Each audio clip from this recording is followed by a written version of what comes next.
اہم خبر سے اپڈیٹ کریں اور آپ کو بتائیں، بھارت کا دور معیار، عالمی سطح پر بھارت کی بدنامی۔ چین نے دہشت گردی کے حوالے سے بھارت کی دوغلی پالیسیوں کی شدید مخالفت کی اور برہمی کا اظہار کیا ہے۔ تفصیلات کے مطابق بھارت کے خطے بالخصوص بلوچستان میں دہشت گرد سرگرمیوں پر چین نے تفتیش کا اظہار کیا ہے۔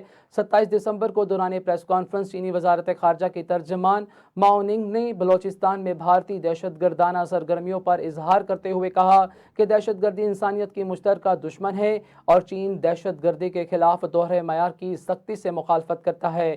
کسی بھی ملک کا دہشت گرد گروہوں کی حمایت اور ان کا استعمال انہیں بین الاقوامی اور علاقائی سلامتی کے مفادات کی قیمت پر اٹھانا پڑتا ہے۔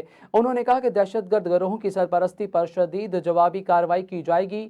چین دہشت گردی کے تمام صورتوں کے مشترکہ طور پر لڑنے کے لیے تمام ممالک کے درمیان انسداد دہشت گردی کے تعاون کو مضبوط بنانے کا خواہاں ہے۔ غیر ملکی سرزمین پر دہشت گرد کارروائیوں میں بھارتی حکومت ملوث ہونے کی گواہی کینیڈا اور امریکہ حکام سمیت خود دہشت گرد بھی دے چکے ہیں۔ بلوچستان کی علیحدگی پسندیدہ قوتوں کو بھارت کی مکمل مالی معاونت حاصل ہے۔